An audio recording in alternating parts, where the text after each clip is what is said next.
وأصحابه أجمعين أما بعد فأعوذ بالله من الشيطان الرجيم بسم الله الرحمن الرحيم قال الله تبارك وتعالى في شأن حبيبه إن الله وملائكته يصلون على النبي يا أيها الذين آمنوا صلوا عليه وسلموا تسليما اللهم صل على سيدنا ومولانا محمد وعلى آله وأصحابه وبارك وسلم ويا صاحب الجمال ويا سيد البشر من وجهك المنير لقد نور القمر لا يمكن الثناء كما كان حقه بعد خدا بزرگ توئی قصہ مختصر. Ladies and gentlemen, good morning and I welcome you all in this prestigious gathering. Today I am here to tell you people about one of the most influential and the prominent Kashmiri leader, Mirwaize Muhammad Farooq, who was brutally killed by the Indian security forces. So I have composed some of the slides for you people, and each slide contains some of the points, and I will try to cover each of them. So first of all, as you can see, the first slide is about the state of birth and effulgence, early education. Honorable listeners, Mirwaize Muhammad Farooq was born on 14 December in the year 1944 at Mirwaize Manzil, Srinagar.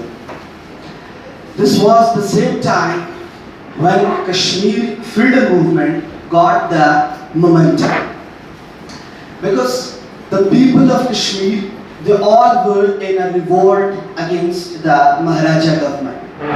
So after some year, Mirwaize Muhammad Farooq was born at Srinagar.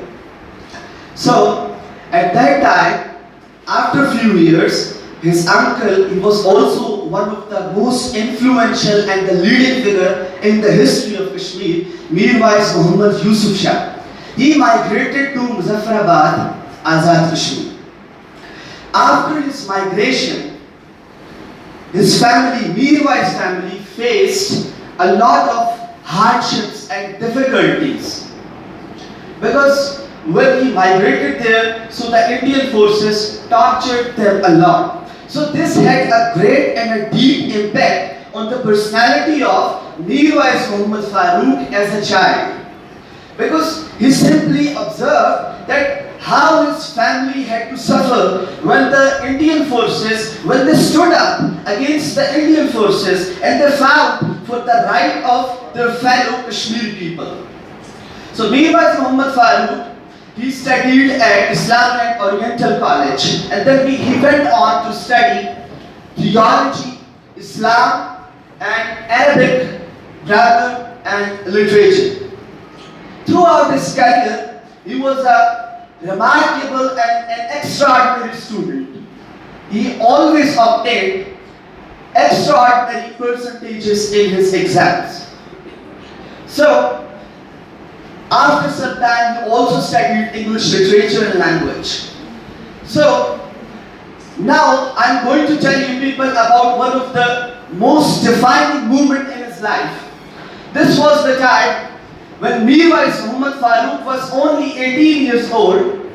So he was appointed as the Deputy Mirwaize of Kashmir. After some time, he was also appointed or nominated as the Mirwaize of Kashmir, when his uncle, a prominent leader, Mirwaize Yusuf Shah, when he migrated to, or when he passed away in Muzaffarabad, Azad Kashmir. It's not working. So when he passed away, so he was also nominated as the Mirwaize of Kashmir. So, dear listeners, now this is the defining moment of his life when he entered into the historical Jame Masjid of Srinagar. So thousands of the people witnessed the fact. लाखों लोगों ने उस मंजर को देखा कि जब मीरवाइज मोहम्मद फारूक कम उम्री के अंदर श्रीनगर की तारीखी जामे मस्जिद के अंदर दाखिल हुए, तो वहां के लोगों ने देखा कि जब वो सुन्नत वाले अमामे के साथ और सुन्नत वाले जामे के साथ श्रीनगर की तारीखी मस्जिद के अंदर दाखिल हुए तो उन्होंने कश्मीरी अवाम के सामने अपनी एक इल्मी, रूहानी और तहकीकी गुफ्तगू और तकरीर जब पेश की तो पूरे मजमे पर एक अजीब सी कैफियत तारी हुई, पूरे मजमे पर एक वज्द की कैफियत तारी हुई और लोगों ने देखा कि पहली मर्तबा श्रीनगर की जामे मस्जिद के अंदर से श्रीनगर की जामे मस्जिद के मिंबर और मेहराब से काला रसूलुल्लाह सल्लल्लाहु अलैहि वसल्लम के बाद मजलूम, निहत्ते और महबूब कश्मीरियों के हक के खुदरातियत की, राइट ऑफ सेल्फ डिटर्मिनेशन की आवाज भी पहली मर्तबा बुलंद हुई. So people of Kashmir, they expressed their happiness and all the thousands of the people clapped. So next slide please. After that, now I'm going to tell you people about his struggle for the freedom movement of Kashmir. अमली तौर पे जब उन्होंने तहरीके कश्मीर में अपना एक अहम किरदार अदा किया. So 26 December 1963, disappearance of the holy hair of Prophet Muhammad sallallahu alaihi wasallam and his role for the recovery of holy hair. In 26 December 1963, the skilled hair of Prophet Muhammad sallallahu alaihi wasallam was disappeared from one of the shrine of Jammu and Kashmir. यानी जम्मू कश्मीर के एक मज़ार से सरकार दो आलम सल्लल्लाहु अलैहि वसल्लम का मुँह मुबारक उसे उठा लिया गया. तभी someone came and stole it. उसके बाद as a result thousands of the people were in the protest and they came out and hundreds of thousands of people were out in the streets. लाखों लोग रोडों पर निकल आए. Now this is the time when Mirwaize Muhammad Farooq, when he became the actual representative of Kashmiri people, right? तो ये वो वक्त था जब उन्होंने हकीकी मानों में और एक अमली तौर पे कश्मीरियों की नुमाइंदगी की. So he started a movement for the recoverance of the holy hair of Prophet Muhammad sallallahu alaihi wasallam. He called a meeting of the heads of state, of the religious people, the social and the political bodies, so which lead to the formation of Awami Action Committee, because he was playing a major role for that and he was the leading figure. That's why he was nominated as the president of Awami Action Committee. But soon after, due to their hard struggles and the efforts, the holy hair of Prophet Muhammad sallallahu alaihi wasallam was recovered. Next slide. Now, Shaheed Millat jail's time and contribution as a writer. Because today we are celebrating or we are observing the day, that's why I'm talking about his life.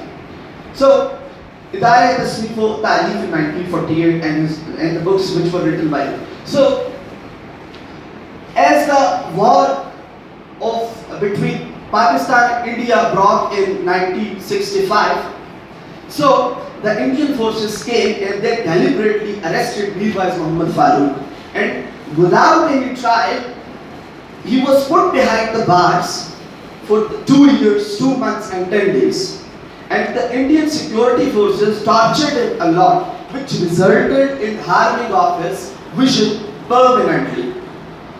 Now, despite such a busy schedule due to the social, political and the religious dealings, Mirwaize Muhammad Farooq spared out some time and founded Idara Tasnif Ta'aleef in 1948. And this institution brought out several publications under his supervision, which included the books, pamphlets, booklets, right, and different journals which were written by him. Some of his very classic books, such as Islam Afaki Paigam. This was regarded as most significant book among the scholars, religious people, intellectuals, right, and even non-Muslim, those who were highly qualified, right. And then Islam ki Bunyadi Talimat. This was again a very significant book for the common people. And then Islam ka Sandesh. This book was written in Hindi language for those people who were quite expert in Hindi language. Next. Now, his role as a political leader, he united the leading political figures of Kashmir and AAC basic study. So, when he formed Awami Action Committee for the recoverance of holy year of Prophet Muhammad sallallahu alaihi wasallam, so all the anti-Muslim and anti-Kashmiri forces, they could not digest the formation of committee. So what they did, that because all the religious and the political and the social figures came under a single umbrella, so they simply imposed a ban on all the activities of Muslim conference. So hence it was a need to have a political front to fight for the right of Kashmiri people. So he formed his own political party later on. Then ANC basic start, Awami Action Committee always fought for the right of self-determination of Kashmiri people. And history is witness to the fact that Mirwaize Muhammad was one of the most influential Kashmiri leader in the history of Kashmir, who always fought for the rights of Kashmiri people. And he always pressed Pakistan and India to solve the Kashmir issue in order to bring stability and everlasting peace in South Asia. And when it comes to represent Kashmir issue at the world level or at the international forum, so Mirwaize Muhammad raised the voice for Kashmiri people with full strength and with a proper context. Next. Now is that 21st May 1991 public response and the tragic casualties. अब 21 मई 1951 कश्मीर की तारीख का वो दर्दनाक दिन था कि जब एक अजीम मुफक्किर, मुहक्किक, मुफस्सिर और एक वसीउ नज़र आलिम दीन और एक मुसन्निफ और एक अजीम रहनुमा को एक मज़मूम साजिश के तहत शहीद कर दिया गया था।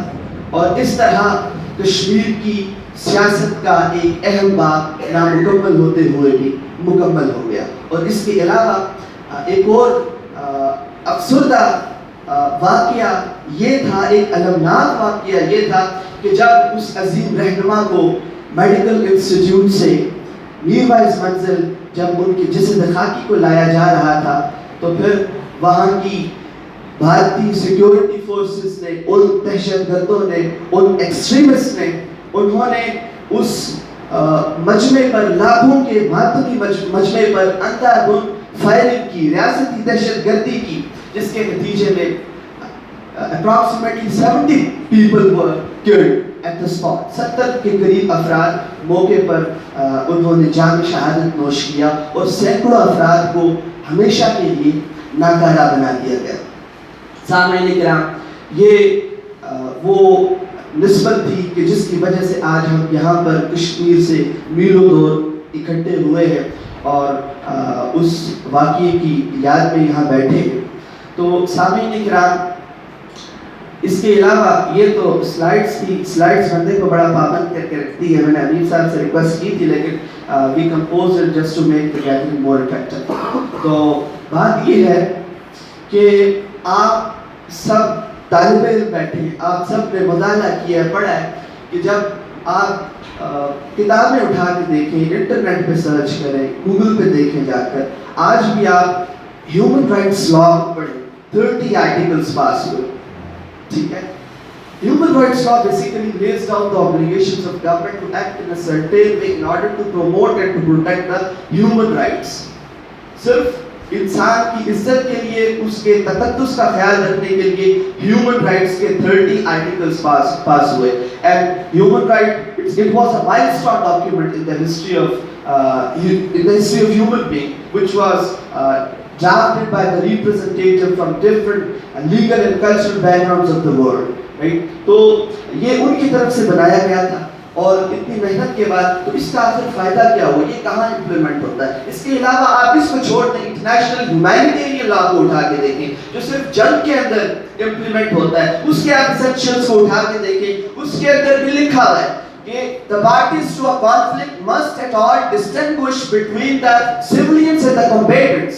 یعنی آپ نے عام عوام اور جنگجو جو ہیں ان کے بیچ آپ نے فرق رکھنا ہے in order to spare the civilian population and their property, تاکہ ان کی جان و مال کا خیال رکھا جائے. And those people who do not take part in the hostilities must, those people who do not take part in the fighting or in hostilities, they are regarded with respect for their life and for their physical and for their mental integrity. یعنی ان کے بھی عزت و احترام کا خیال رکھا جائے. یعنی جنگ کے اندر بھی جو عام عوام ہے, common people, civilians, ان کا خیال رکھا جائے. لیکن مظلوم کشمیریوں پر اتنا ظلم و ستم, میں پوچھتا ہوں کہاں انسانی حقوق کے چیمپئنز, کہاں ہے یہ مومبتی مافیا, اور یہ کہاں ہے یہ جو دعوے دار ہے